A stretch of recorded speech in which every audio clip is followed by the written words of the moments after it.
go.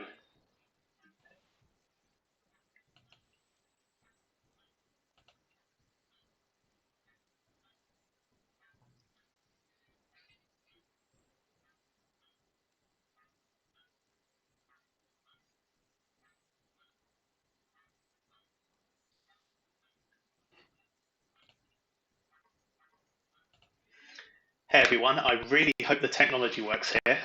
Welcome to Rusty Reels. My name is Rob Harris. Thank you very much for joining us if you're watching for a live YouTube film review on the new release of Godzilla vs. Kong.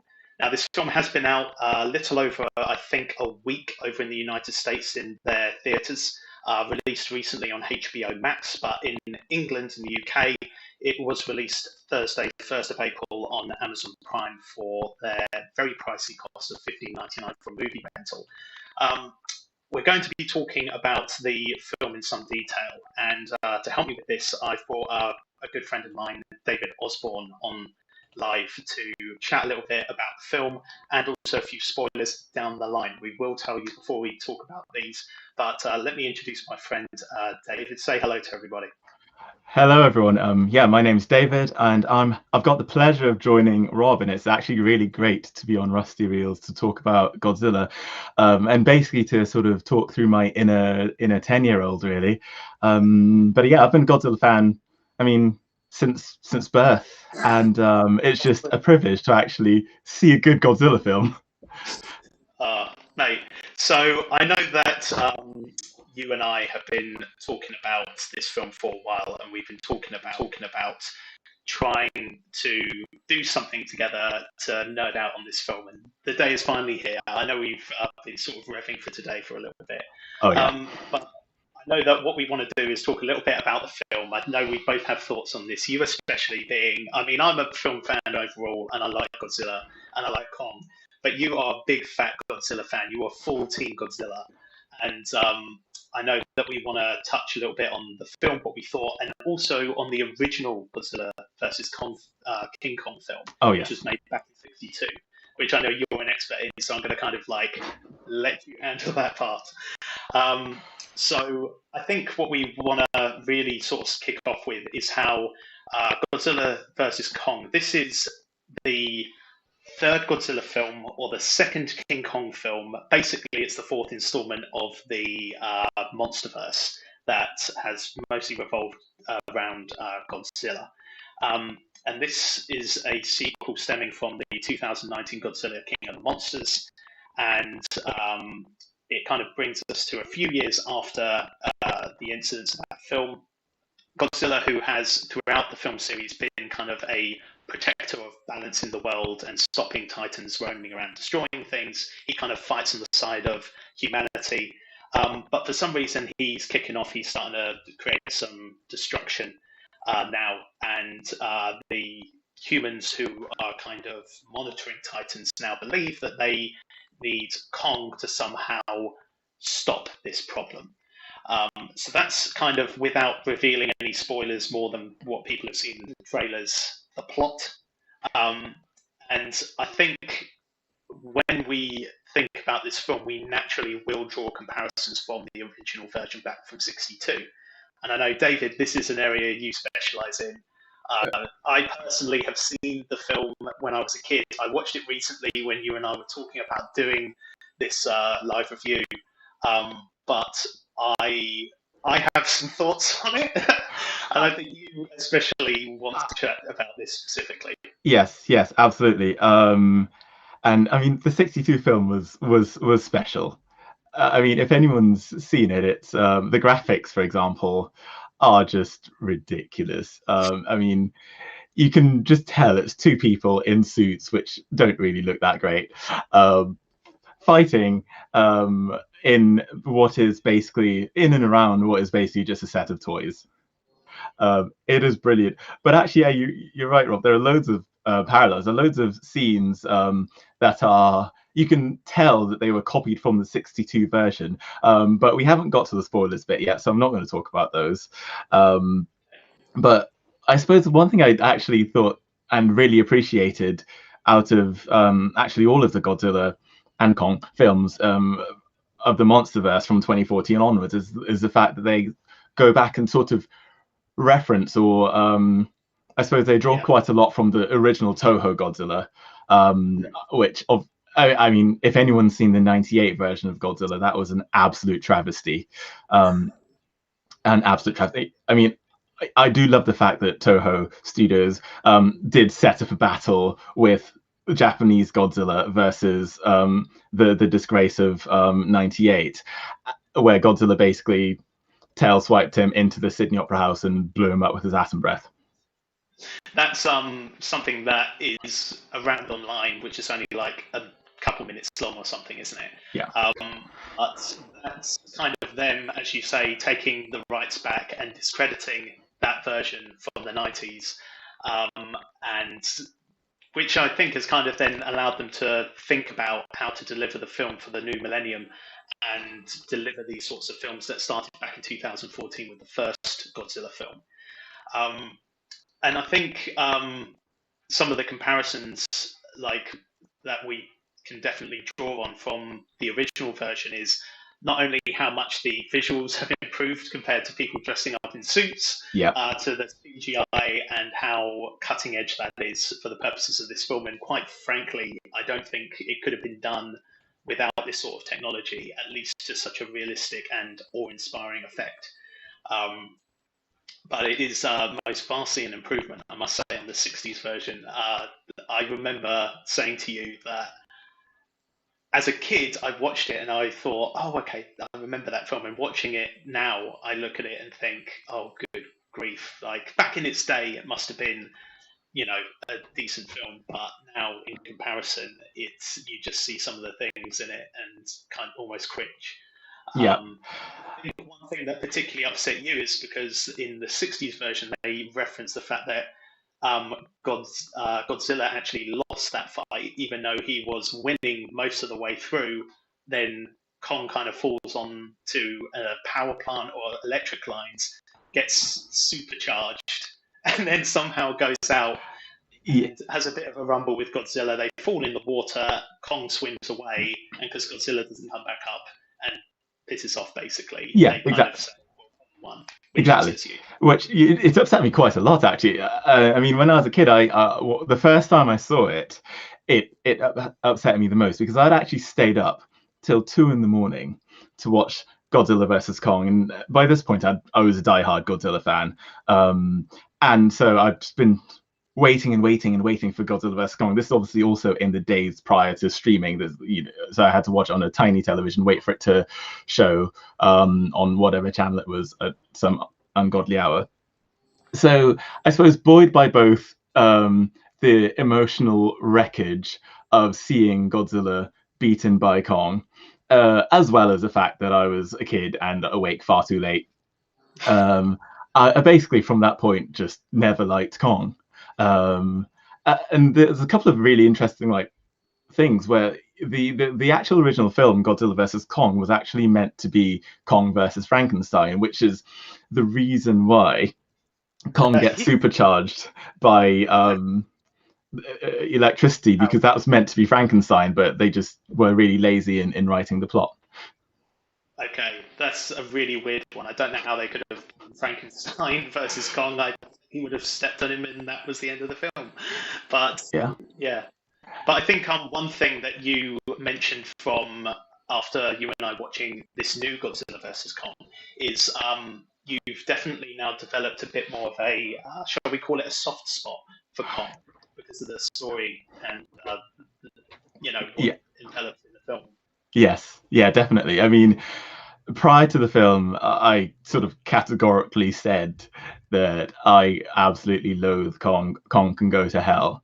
And I kept that. I maintained that after watching Skull Island as well. But then actually having seen this film, I had developed a soft spot for Kong. I actually respect Kong a lot more. I mean, I'm still 100% Team Godzilla, but I mean, I would back Kong if he were to fight any of the other Titans, but obviously not Godzilla. Fair enough. So when it comes to Godzilla, he's your fave. And I think for the sake of argument, I decided to go Team Kong just to cause a bit of ruckus. And I can see your little prop over there. What prof? You mean this fella? Okay. No, he. I just thought, if you're going to be Team Godzilla, I think Kong's pretty cool, and I'll just go Team Kong. But I had a prediction about what was going to happen. You and I spoke about this. So I Yeah, was like, this is what I kind of think will happen. I didn't get, you know, core plot elements right, but kind of what would happen in the end, I kind of pretty much nailed, which we'll get to. yeah, But I think some of the key things that we want to just chat about without touching on plot points too much is the sort of like the pros of the film. So, in terms of the pros, I think you and I both agree that the runtime of this film, particularly, had a really good flow to it. It's less than 2 hours, yeah, so it kind of just gets up and gets on with the film. And I think I mentioned to you that it reminded me a lot of Avengers Infinity War because in that film, you've had all these other Marvel movies that have introduced you to characters and you kind of know what they're about and who they are. And then when Infinity War arrives, it's like, right, let's cut to the Guardians in this area. Let's cut to Iron Man here. Let's cut to Thor and Loki in space. Let's now go to Doctor Strange in New York. It just kind of moves around very quickly.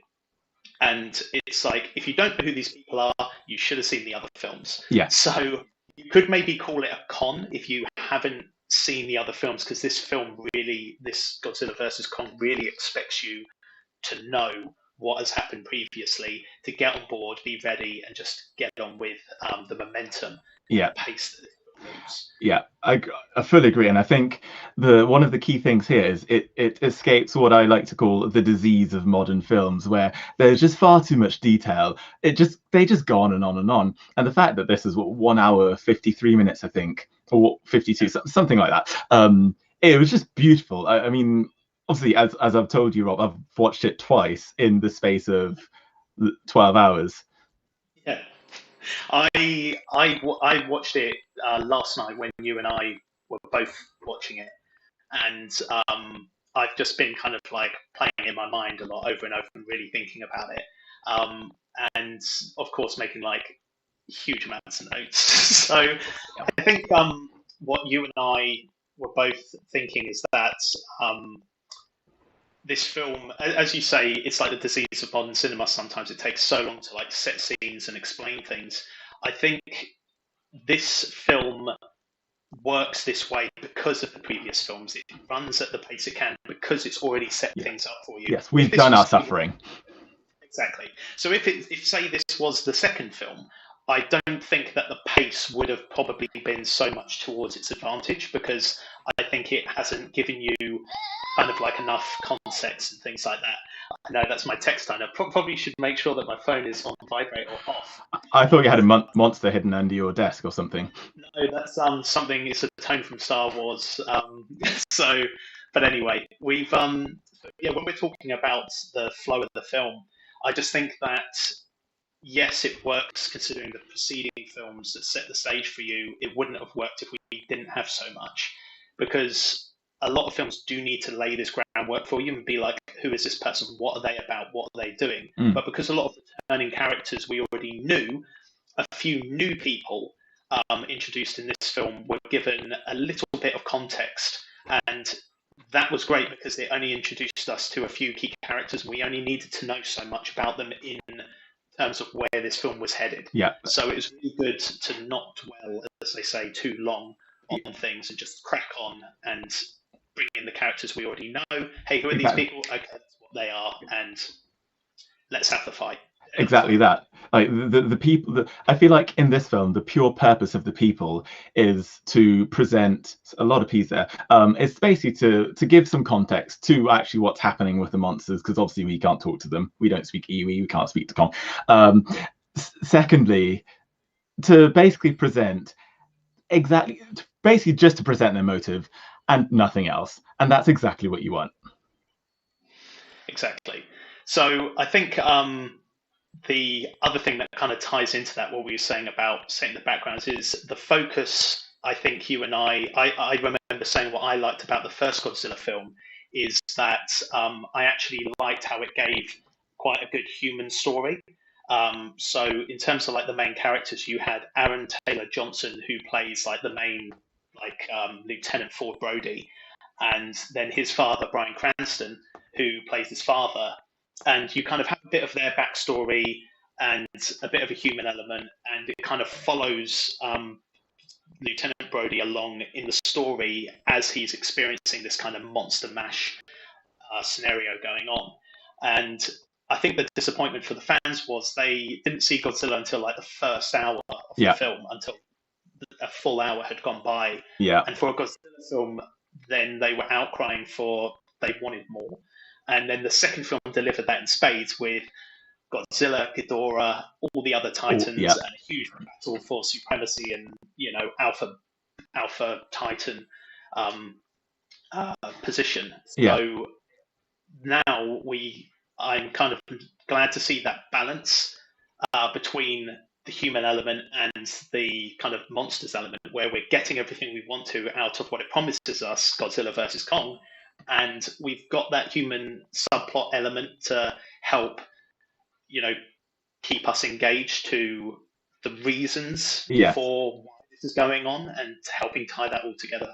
Yes, exactly. I mean, going back to what you said, and I think we slightly agreed and disagreed on the first film, where I think you very much appreciated the storyline, and I think I sort of objectively said that film potentially as a standalone film or as a film without Godzilla, it would be a decent film. It would be fairly watchable, but without the monsters, and that's because they put quite a lot of effort into the human storyline.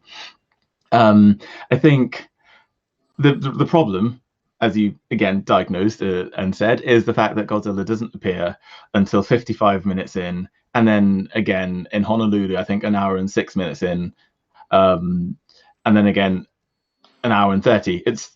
There just isn't that much monster fighting, and then a lot of the actual scenes are very, very third party. You're sort of looking at it from a human's perspective whilst you're doing something else. There's not that much focus on Godzilla destroying the Mutos in that film. Whereas King of the Monsters 2019, there's a much better balance of fighting, I would say. I mean, Godzilla came in much earlier. The fight scenes were just generally much better, actually focused on the fights were in the foreground, not the background. And I mean, there was obviously lots of human elements, but actually it wasn't overwhelming. It was only half the core of the story. Yeah. And I think sort of touching now back onto Godzilla versus Kong and things that we liked about it. So we've said the runtime is really good. It kind of gets on with it and it flows. The human element, I feel like, has now been balanced quite well. We've got that. They seem to have nailed that recipe. I think you and I both said that the CGI, of course, allows for this film to be this epic monster battle of epic Titan proportions. The CGI is beautiful.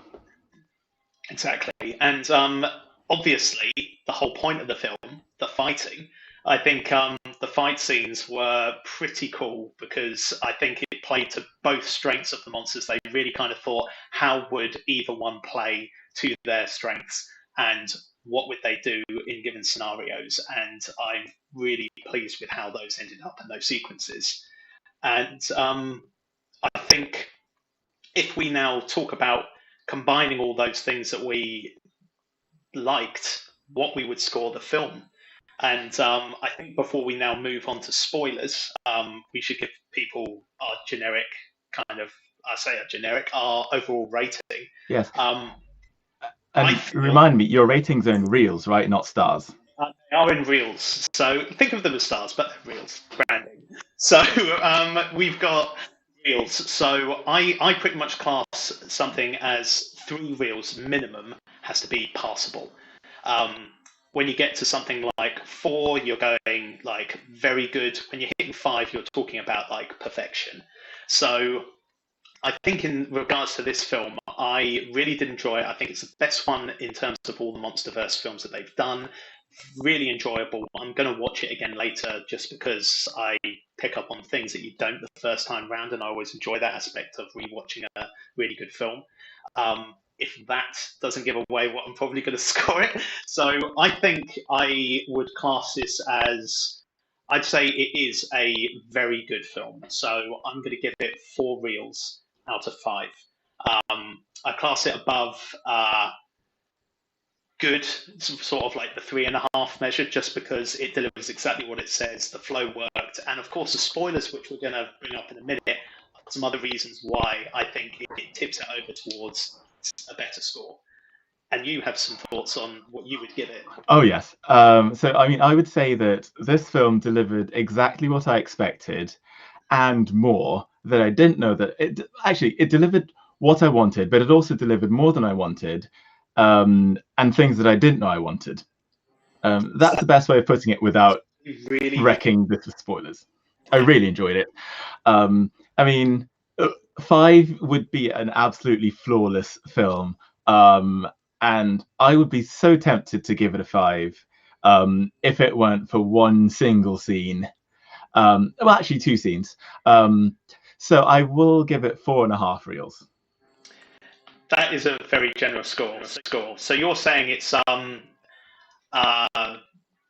gone great. I've gone very good. You've gone great. Yeah, I'd say it's great. It is great. You're obviously a really big fan, so you would probably rate it something a little bit above me.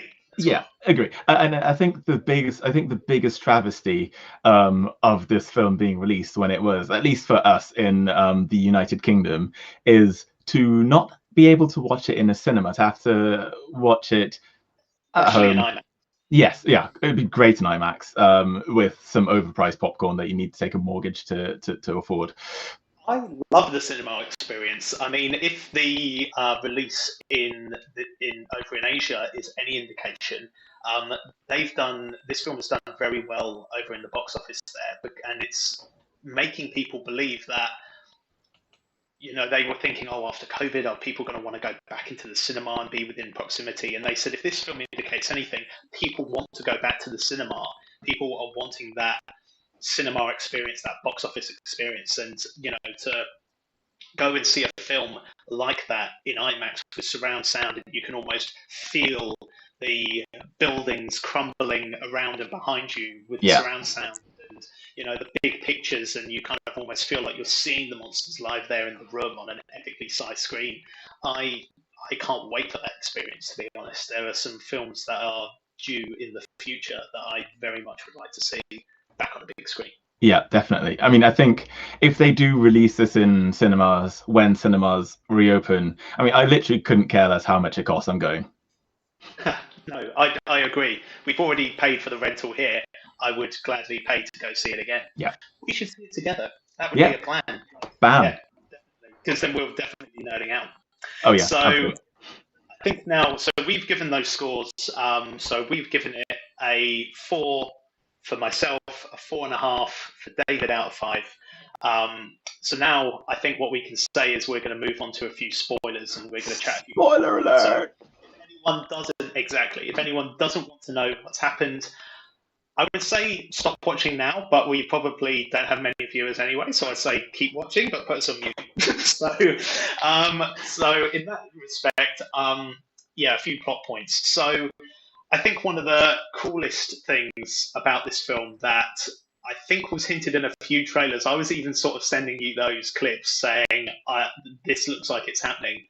And a few other leaks online through like toy merchandise and T-shirts and things like that. One of the big plot reveals is Mechagodzilla. Yeah. So, you know, that's something that many people might be watching and go, what is a Mechagodzilla? And there are, of course, fans that don't need any further explanation. Yeah. So that was a huge bit of the story that was revealed in the film, and I'm really glad I saw it because that made for one epic fight scene. Oh gosh, yes. I mean, the reveal of Mechagodzilla was just incredible, but also the way that Mechagodzilla differs from original Mechagodzilla is incredible. The way that original Mechagodzilla was just a robot Godzilla, but this one, am I allowed to reveal this massive? We're talking spoilers now. We're talking spoilers. So all right, big spoiler. that this Mechagodzilla is powered by Ghidorah, by one Ghidorah head, which is in the Apex, which is the company sort of trying to kill Godzilla in effect, and another one in Mechagodzilla trying to use Ghidorah's sort of telepathic powers to communicate from one head to another. It's creating a sort of, they link it via satellite, don't they? Because the heads, that Ghidorah had multiple heads, that they kind of naturally spoke to each other, like either telepathically or via the spinal cord, as you would speak to a limb in your body. Yeah.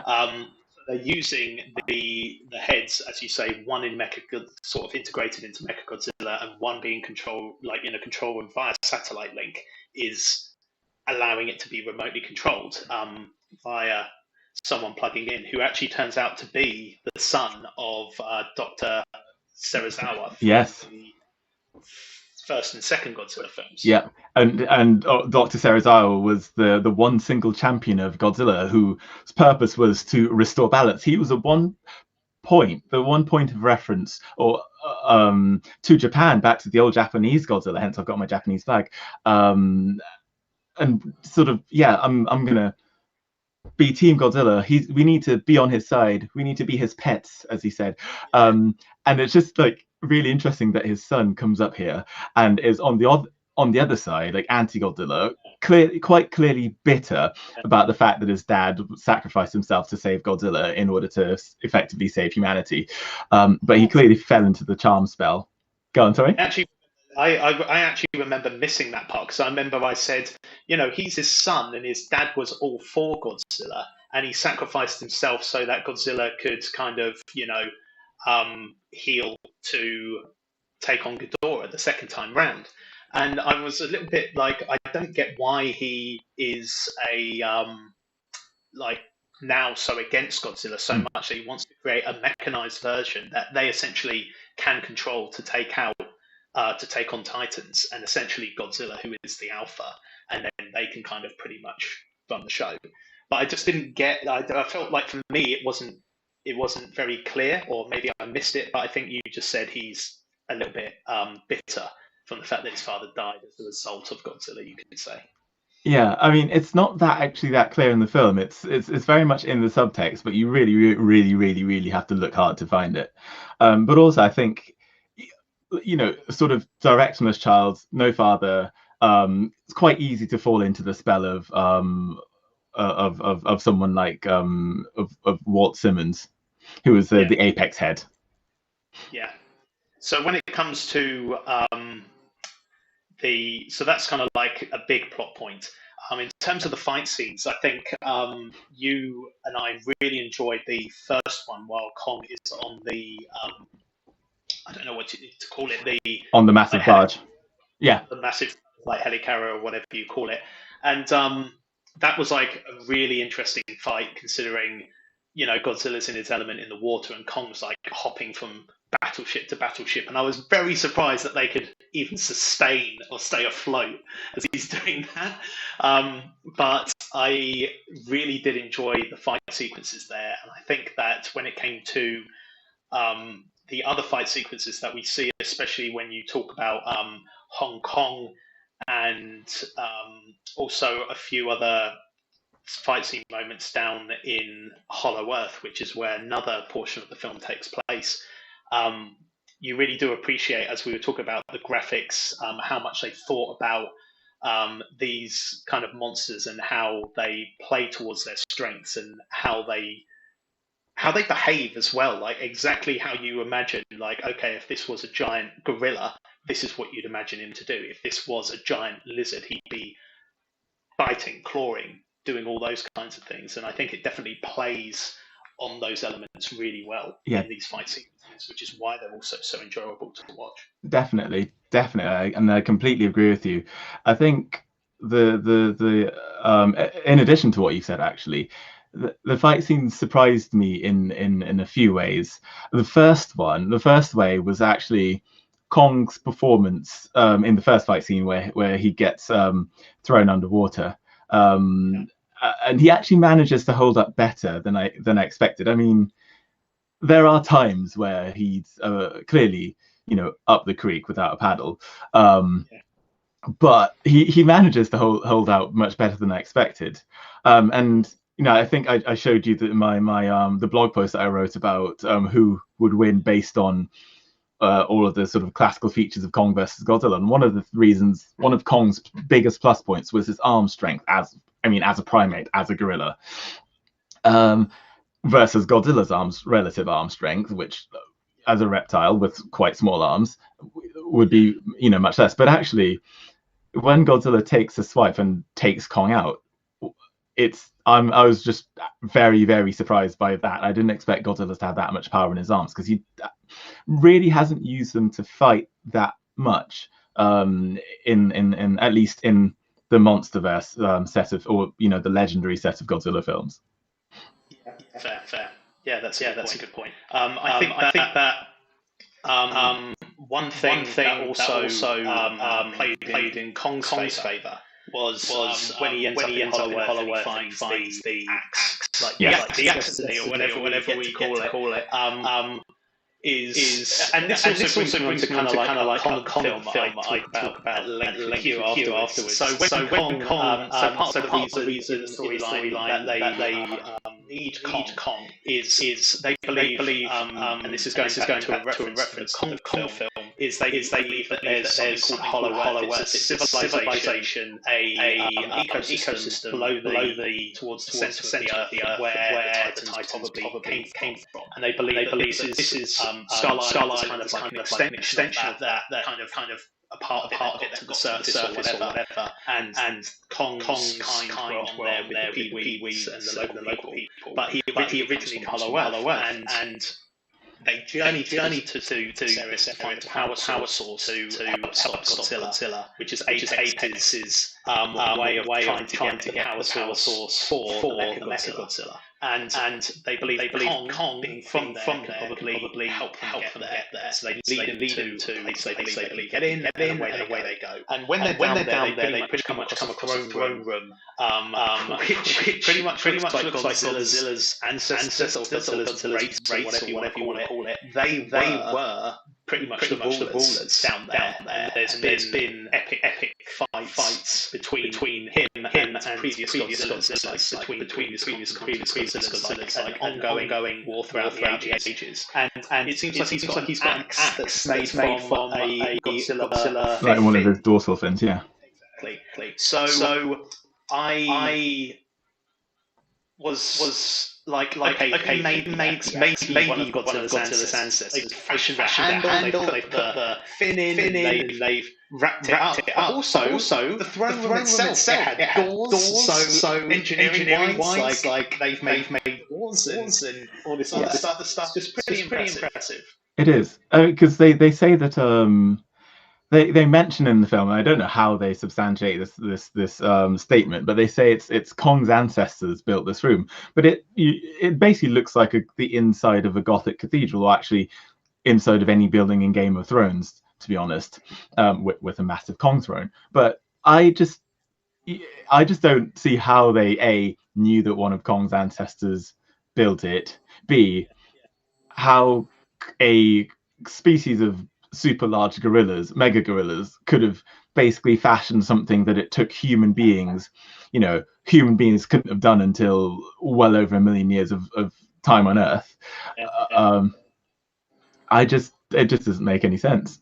It didn't make much sense. I think like most film, it did to me too. It just we looked at it, and I was like, who made this? Who like there's just getting on. It's like you just have to know there. It might have been a civilization of people that worship, and there was probably a civilization that then kind of made that, and then when Skull Island somehow got shot to Earth topside, maybe all the remaining Peewees died out because the Kongs were stuck on that island and weren't protecting the people down below, and they all got killed off. That's why there aren't people there. Maybe we don't sure. Yeah. But I remember you and I both were like, how did this happen? But I think round despite little grievances here and there, it's as you say, the film promises exactly what it's going to give you, and a bit more, with a few bonus sort of fight scenes with Godzilla, which was really good. Don't think we'll reveal what happens in the end, even though I pretty much did call it, and I don't want to reveal it because we talked spoilers. I don't want to absolutely ruin it. In terms of the people as well.